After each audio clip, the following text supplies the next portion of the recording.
E só para a gente fazer um mapa mental, assim por se dizer, da diabetes gestacional. Então, a diabetes mellitus gestacional nós definimos como toda intolerância ao metabolismo de glicose diagnosticado durante a gestação. Então, durante a gestação, qualquer alteração que eu encontrar no metabolismo de glicose vai ser chamado de diabetes gestacional. Então, quais são os critérios ou como eu faço o diagnóstico de diabetes gestacional? Quais são os parâmetros levados em consideração para mim saber que sim, essa mulher é diabética ou não, essa mulher não é diabética gestacionalmente? Nós falamos que a mulher ela sofre várias alterações fisiológicas ou modificações fisiológicas normais, que seriam o seguinte: o corpo da mulher seria a fisiopatologia, fisiopato. A gente fala o seguinte, que o corpo da mulher ela se prepara para a gestação. Como? Quando a mulher engravida, principalmente a parte metabólica, nós temos um aumento de hormonas, ou seja, de hormônios, contra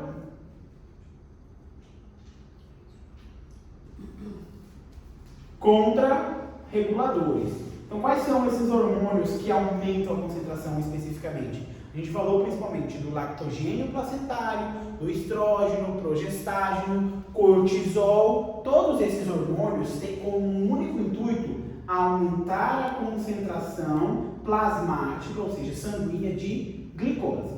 Em contrapartida com isso, uma mulher normal que tem um pâncreas saudável, ela faz o quê? Ela faz um aumento no quê? Na secreção de insulina. Só que vocês prestem atenção, se eu tenho muita insulina, o que aconteceria numa coisa normal? Seria que as minhas células seriam sensibilizadas e eu teria uma grande captação de insulina. Então o corpo da mulher, além de ter essa alta secreção de insulina, ele fala o seguinte: nós sabemos que parte dessa glicemia vai passar para o feto. Então a mulher já vai ter uma necessidade de glicemia diminuída, assim, um aporte plasmático já diminuído. Ainda, por mais que tenha hormônios que está elevando, a gente sabe que uma parte está passando para o feto. Então essa grande quantidade de insulina demanda toda a reserva funcional da mulher. Só que para que todos os tecidos também não guardem a glicemia dentro, ou seja, a glicose dentro das células, o corpo faz o que a gente chama de down regulation. Diminui a quantidade de receptores de insulina, levando assim, então, o quê? Levando assim um estado de resistência à insulina. Só que esse estágio de resistência à insulina, se a paciente já não tem um pâncreas saudável, vai aumentar ainda mais a demanda que ela secrete insulina. Então, consequentemente, a paciente ela vai entrar o quê? Num processo de falência de secreção de insulina.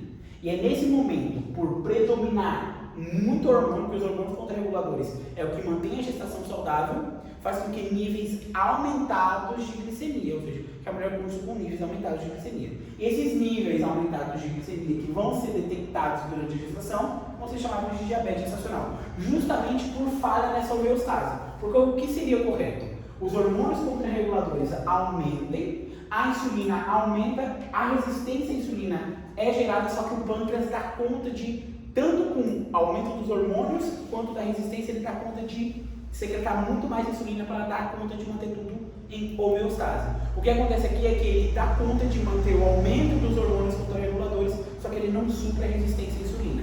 A resistência à insulina, seria que ele teria que secretar ainda mais, ele não tem a reserva fisiológica. Então o que acontece nesse momento? O corpo começa a sofrer estados de hiperglicemia. Porque a insulina que tem, por mais que seja aumentada, a secreção não consegue vencer a resistência e os hormônios contrarreguladores continuam tirando das reservas e aumentando a quantidade glicêmica na célula, ou seja, na corrente sanguínea. E quais são os parâmetros na gestação? Ou seja, a ADA, ela colocou padrões específicos, ou seja, a mulher tem os seus próprios critérios de diagnóstico. Então, uma vez que eu já sei a fisiopatologia, eu vou saber quais são os parâmetros para o diagnóstico. Sempre eu tenho que ter isso em mente. Os parâmetros para o diagnóstico, a gente fala que é uma glicemia em jejum, ou em ajuno, maior ou igual a 92 miligramas por decilitro. Também a gente fala que pode ser uma prova de tolerância oral à glicose ou seja, tomado em 1 e 2 horas, com resultado maior que 180 ou maior e igual que 153. Se a paciente me coloca assim, são valores que vão ser considerados como alterados. E também pode ser utilizado a hemoglobina glicossilada. Mas quando eu não posso usar a hemoglobina glicossilada? A hemoglobina glicossilada não é utilizada como um exame específico de diagnóstico. Ela é mais utilizada para acompanhamento, ou seja, para segmento, para prognóstico, não para tratamento, mas não para diagnóstico. Então, eu posso dar para diagnóstico? Posso, mas a principal indicação dela é para segmento, é para prognóstico. E quando eu falo que eu tenho diagnóstico? Eu falo que eu tenho diagnóstico quando 2 provas vêm positivo. Mas quando que é 2 provas positivas? Eu ensinei para vocês que só para o Dimitrópolis existe a questão de vocês estratificar fator de risco. Então, se a paciente tiver for de risco baixo ou moderado, essas pacientes vão ter que cursar com 2 provas, ou seja, 2 glicemias, 2 provas que vão detectar essa intolerância, vai ter que ser 2 provas positivas. E quando a gente considera uma paciente com risco baixo, aquela que não tem fator de risco nenhum, moderado, aquela paciente que tem 1 fator de risco, e risco alto é aquela paciente que tem 2 ou mais fatores de risco. Nessas pacientes, apenas uma glicemia alterada já estaria dando diagnóstico. Só que essa glicemia alterada tem que ser maior que 126. Aqui é 180 e 153, por quê? Porque esse é na primeira hora e esse é na segunda hora. O teste da tolerância oral à glicose ele é feito em adjuna, que vai ser 92, na primeira hora e na segunda hora. Quando as 3 provas virem alteradas, ou seja, se das 3 horas a gente já considera. Lembrando sempre que a prova toleral de glicose, ela é o mais específico e a prova mais sensível para detectar diabetes gestacional. Quais eram os principais fatores de risco para diabetes gestacional? Que a gente podia listar assim de cabeça. Primeiro, obesidade. Antecedentes familiares, ou seja, minha mãe tem diabetes, minha avó tem diabetes, ou seja, de primeiro grau. Isso são fatores de risco. Acantose nigricans, nuliparidade, a idade gestacional muito, o que a gente chama de paridade anosa, mulheres que têm mais de 35 anos acabam tendo uma maior probabilidade de ter diabetes gestacional. Então até agora a gente já começou a discutir, ou já chegou até o diagnóstico. Claro que a aula é muito mais extensa, que a gente fala de tópicos específicos que tem que se ficar na mente. Claro que tem outros detalhes que foram abarcados durante a aula, que vocês vão lá revisar e também ler os slides. O que eu tenho que saber? Uma vez detectado diabetes durante a gestação, o diagnóstico definitivo só é feito no puerpério. Porque essa intolerância que foi detectada na gestação vai ser chamada de diabetes gestacional. Mas para mim, fechar o diagnóstico, selar o diagnóstico e falar realmente foi um diabetes gestacional, a gente vai fazer o seguinte. Se for uma intolerância transitória durante a gestação, a gente sabe que é transitória. Essa desregulação, esse descontrole metabólico está acontecendo justamente por aumento das hormônias, aumento da insulina e a resistência à insulina, que acaba levando esse pâncreas a uma deficiência, a um estado de cansaço, assim, que a gente pode falar de funcionalidade diminuída, ele não dá conta de funcionar o quanto que é necessário. Então, nesse momento, a gente sabe que vai confirmar o diagnóstico uma vez que a glicemia da paciente voltar ao normal num período de 12 semanas após o puerpério. Então, se a gente tem 12 semanas, se após o puerpério, o acompanhamento puerperal, a paciente volta a ter níveis glicêmicos normais, a gente sabe que ela teve um diabetes gestacional e firme o diagnóstico. Caso ela se mantenha aumentado, vai estar indicado. Caso ela se mantenha em um estado de intolerância à glicose, ou seja, a níveis glicêmicos, está indicado uma nova prova de tolerância oral à glicose. Como eu falei para vocês, a doença intercorrente da gestação mais frequente é o diabetes gestacional. Então, a quem a gente vai pesquisar? A todas as pacientes. Independente se, durante as consultas, ela não apresenta fator de risco, está estandarizado o quê? Que de 24 a 28 semanas, todas as gestantes devem se submeter a uma prova de tolerância oral à glicose. Então lembra sempre que a forma, independente se ela tem 1, se ela tem 2, se ela tem 3, se ela tem 4, quantos fatores de risco que sejam, ela sim ou sim vai ter que ser submetida a um teste de tolerância oral à glicose, mesmo que suas provas durante todo o acompanhamento da sua gestação seja normal.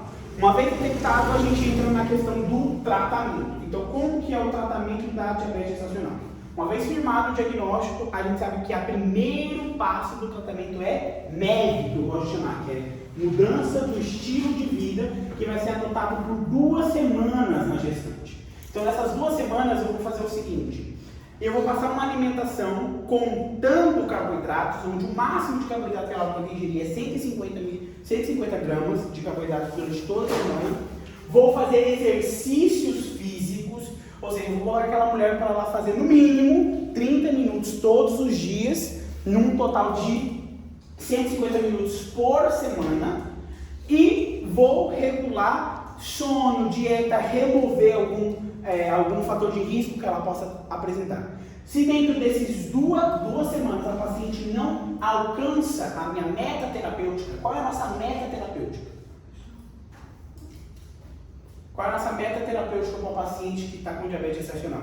É uma glicemia em jejum menor a 90 e uma glicemia em pós-prandial menor a 120. Lembra sempre esses dados, porque agora vocês têm que saber de tudo, porque na primeira parcela de vocês caiu tudo. Então não dá pra me falar, o que caiu no passado caiu em certas coisas, mas agora pode cair qualquer coisa. Isso pra mim são coisas quentes que possam ser que cobrem, porque não cobraram nos outros anos. Essa questão do 120, do 90, ok? Se no prazo de 2 semanas a mulher não alcança, eu não tenho o resultado desse centro, essa meta terapêutica não é alcançada, eu tenho que iniciar o tratamento farmacológico. E qual que é o tratamento farmacológico de eleição? Insulinoterapia. A insulinoterapia que é planteada pela Sociedade Brasileira ou pela Sociedade Paraguaia de Ginecologia é a que imita a secreção pancreática. Então a gente vai dar uma dose basal e se a paciente necessitar ou não, a gente entra com doses de insulina regular a cada refeição se ela não tem controle metabólico. E qual que é a dose da insulina que a gente fala que é a humana, que são as preferidas. Então a humana, a gente tem 2 tipos de insulina humana, nós temos a de duração intermédia, que é a NPH, e nós temos a de ação rápida, que é a regular, a gente chama de insulina regular. Qual é a dose que a gente vai plantear para essa nossa paciente? De 0,2 a 0,3 unidades internacionais quilograma dia. Qualquer uma das duas? Qualquer uma das não, você vai calcular total. Porque as duas você vai fazer assim. A dose total de insulina da paciente vai ser, por exemplo, você tem 70 quilos, dá mais ou menos 0,2, dá 22 unidades internacionais. Dessa, a gente sempre dá preferência por começar o tratamento com a NPH. Porque a NPH ela vai te dar, tipo assim, bolos para amanhã, que seria os 2/3 do que você vai ficar da quantidade total de insulina. Você calculou a dose total, por exemplo, era 30, vamos colocar que é 30, unidades internacional para a próxima embaraçada. Você está iniciando agora, você não vai colocar regular. Regular é quando não tem controle. Você vai iniciar com o que a gente chama de bolos basal. Você vai dar o basal. Você vai manter constante a secreção de insulina. Então, durante a manhã, ou seja, pré-desayuno, você vai aplicar 2/3 dessa dose, que seria exatamente 20 unidades internacionais. Então, de manhã, pré-prandial, ou seja, ela acordou, pré-prandial, TUF. Vai colocar subcutânea NPH, que vai manter uma secreção estável durante todo o dia de insulina. E aí, de noite, quando ela jantar, ou seja, depois da janta, vocês vão dar os outros 1 terço, que seria 10 unidades internacionais. Caso a paciente não acompanhe, ou seja, não atinja as nossas metas terapêuticas, o que é pagar? Se ela não atingir a meta terapêutica, o que seria? Menor a 90 pré-prandial e menor a 120 pós-prandial, eu posso começar a calcular, a colocar insulinas regulares. Mas aí isso, eu acho que ele não vai cobrar, é algo que ele não explica. Mas que seria o seguinte, que a gente começa a colocar os bolos plus. Aí faz o seguinte, primeiro, só a modo de comentário, não é que vai cair, mas só para enriquecer o conhecimento de vocês, porque eu gosto de ensinar o correto. Então, quando a gente fala em iniciar essas formas terapêuticas, colocar outra insulina, você começa com o que a gente chama de basal plus. Então, a paciente continua tomando todo o basal dela, que seria essa, e naquela refeição, a refeição mais importante do dia, que aí depende de qual refeição da paciente. Por exemplo, no meu caso, aquela refeição que eu como melhor é a janta. Então, para mim, seria antes de eu jantar, eu tomaria uma dose, 10 unidades de insulina regular. Ou pode ser bolos basal, que seria que antes, 30 minutos antes de cada refeição, a paciente vai tomar também dose. Só que aí você teria que fazer de uma maneira diferente. Calculou a dose total. Dessa dose total, 50% seria basal, que é do jeito que a gente está aplicando aqui, e 50% seria da dose regular. Então, por exemplo, de 30 seria 15 unidades que você ia aplicar no esquema aqui dividindo 2 terços, 1 terços, e 15 vocês iam dividir por 3. Então, 3 vezes antes de cada refeição ia fazer. Então, por exemplo, 15 dividido por 3 dá 5. Então, 5, 2 terços de 5 daria 10. Então, 10 unidades na manhã. E 1 terço de MPAT seria 5 depois da janta.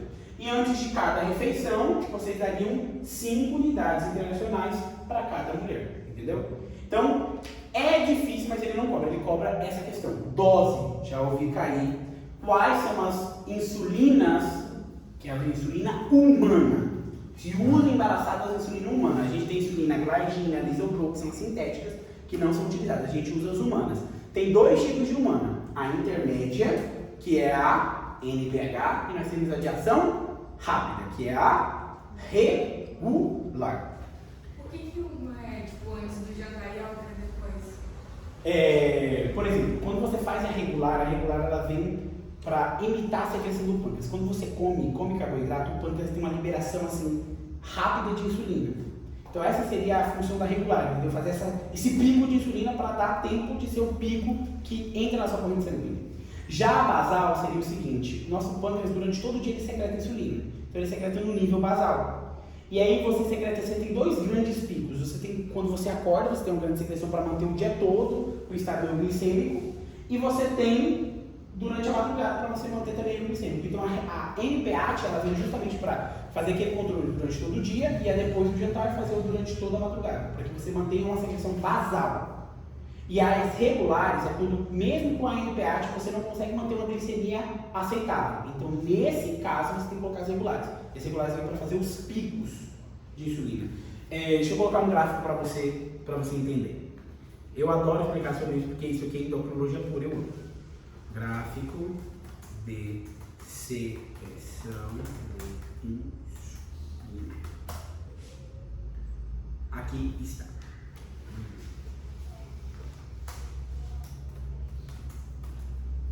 Gente, alguém me guarda para mim fazer um pouco?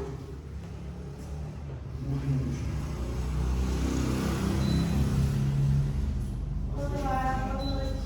Tudo bom? Eu só...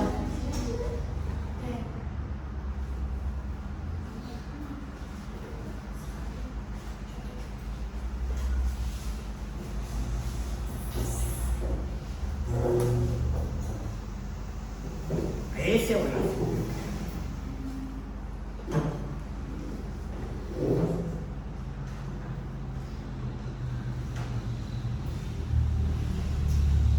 Nem imagem, meu filho. Nossa, é claro.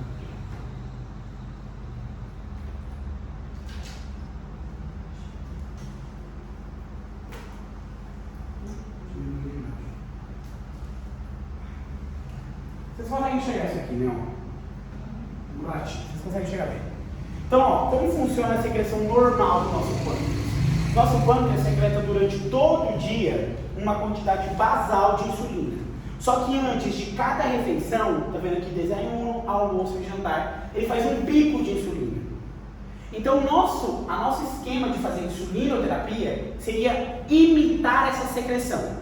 Quando a mulher começa a falhar o pâncreas, ela falha apenas em manter o basal. Então, a gente inicia as doses com NPH. Então, inicia-se com uma dose antes, tá vendo que começa a aumentar antes do jantar, ou seja, antes do café da manhã, do desayuno, e uma depois da cena, para manter constante a mesma concentração. Essa seria a forma NPH, a insulinoterapia basal. Agora veria a bolus. A bolus seria aquele momento que ela faz os picos. Então, quando você vai colocar a bolus, você precisa de uma ação de insulina que age rápido. Então, você vai colocar a insulina regular. E aí seriam os 50% restante que a gente precisa colocar, que é para fazer os picos de insulina para esperar a refeição. Então, 30 minutos antes. Só que quando é colocado isso, quando mesmo com o uso de insulinoterapia NPH basal, a paciente não tem um controle metabólico. Então, a gente começa a fracionar em mais tomas de insulina durante o dia para tentar controlar. E aí a gente também vai subindo, por exemplo, a dose máxima já não é a dose máxima. A dose inicial é de 0,3, 0,5, mas eu posso aumentar 2 unidades internacionais a cada mês até a paciente controlar o metabólico. Eu tenho que controlar essa paciente, porque se o diabetes se mantém descontrolado, é um critério de interrupção do embaraço. Lembra que a gente tem os critérios para interromper o embaraço. Então, o descontrole metabólico é um dos critérios. Um diabetes gestacional sintomático um diagnóstico, é um critério para a gente interromper essa gestação. Não tem pilha aqui. E aí, nós falamos do diabetes gestacional, mas nós temos também o diabetes pré-gestacional, que é aquele diabetes que a paciente já era com esse diabetes que ela engravidou. Existem algumas particularidades que vocês têm que conhecer. A primeira coisa é que toda paciente que é diabética, que é engravidar, ela tem que ter no mínimo 6 meses de controle metabólico.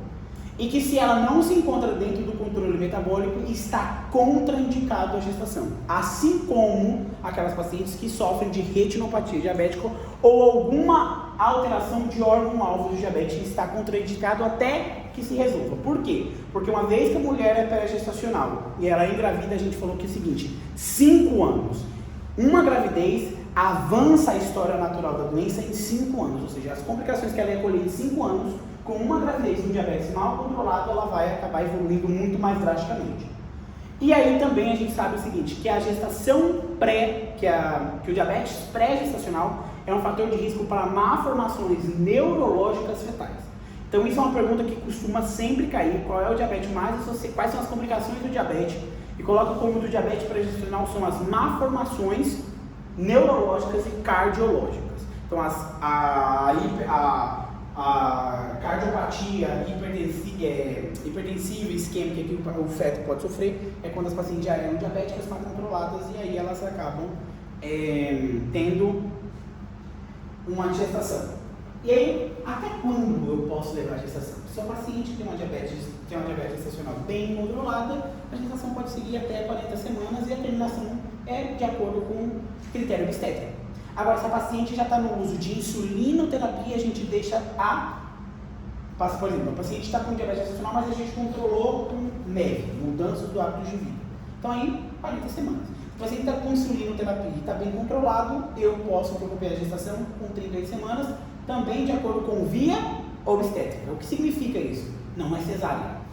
O parto vai terminar de acordo com a indicação do obstétrico. Então, se for cesárea, é cesárea. Se tiver indicação de trabalho de parto normal, a gente vai induzir o trabalho de parto normal. Tá bom? E, por último, se a paciente está com a diabetes descompensada, não me interessa qual é a idade gestacional. Se eu tentei compensar e a diabetes não compensou, é interrupção da gestação independente da idade gestacional. Outra questão, quando o diabetes é pré-gestacional, existe uma única indicação absoluta de cesárea, que seria uma retinopatia proliferativa. Se a paciente é portadora de diabetes gestacional, tanto gestacional como pré-gestacional, e tem retinopatia proliferativa, vocês estão estudando bem a palavra proliferativa, porque tem as não proliferativas também.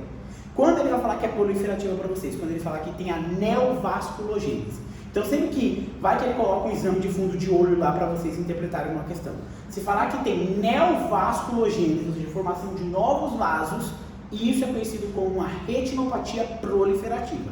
E nesse momento passa a ser critério de cesárea. Por quê? A paciente não pode fazer força porque gera descolamento, hemorragia e muitas vezes perda da visão.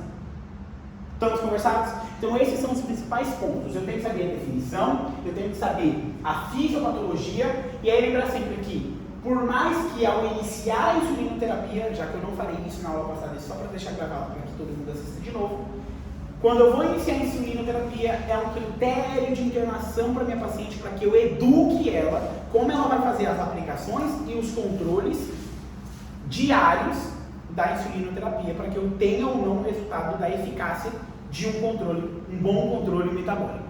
Tá bom? Dúvidas? Perguntas?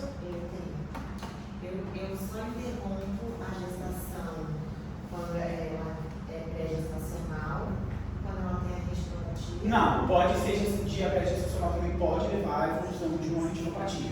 Se a paciente tem retinopatia ou diabetes dela, o estado metabólico dela está descontrolado, é indicação de interromper a gestação. Não está maduro, não interessa. Por quê? O risco metabólico da mãe é maior do que o feto. Ou seja, a vida da mãe é colocada na frente do feto. Por mais que as mães coloquem a vida delas na frente, o médico ele tem que tomar a decisão de colocar a vida da mulher em frente, porque ela pode ter outro filho. Assim é o que se fala. Mas é uma questão muito ética, assim, mas é porque a vida da mulher está crítica, ela está numa situação metabólica, ela está no estado hiperosmolar, ela está complicando, ela está com sofrimento fetal, o próprio feto já está sofrendo, tem que tirar. Agora, o que você pode ter em questão é a questão da retinopatia, de indicações de vida do parto. A única indicação absoluta do parto terminar por cesárea numa diabetes gestacional é se a paciente tiver retinopatia diabética. Proliferativo. Quem errar já sabe. Hoje eu não tenho tripé para mostrar, mas quem me conhece já sabe que eu corro atrás por perguntas bestas para bater com a pessoa, na pessoa com o tripé. E agora, nós vamos para um tema também muito interessante, que são as doenças intercorrentes da gestação que mais acometem as nossas embaraçaditas, ou seja, que mais acometem. Por exemplo, o diabetes é a principal doença metabólica que afeta as pacientes gestantes. Já a doença que nós vamos falar hoje, que são os estados hipertensivos gestacionais, é a doença que tem a maior... que tem a maior complicação da vida, que é o quê? A morte materno-fetal. A doença que mais mata as gestantes é os estados hipertensivos. É a hipertensão, é a famosa pré-eclâmpsia. Hoje vocês vão saber o que é uma pré-eclâmpsia moderada, severa, condosulfata, condosulfata. Mas antes de tudo isso, eu preciso abrir os exames.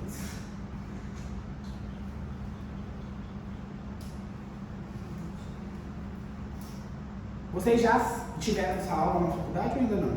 Sim, nós começamos Pelo estado hipertensivo. A doutora Diana também. Nem diabetes. Vocês são da turma A? Sim. Ah.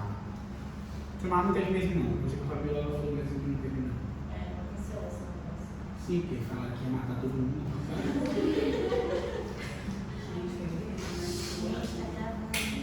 Não falei nada comprometedor. Mas isso não é comprometedor, a pessoa inventou. Ela não faz uma prova, foi que saiu na matéria do jornal.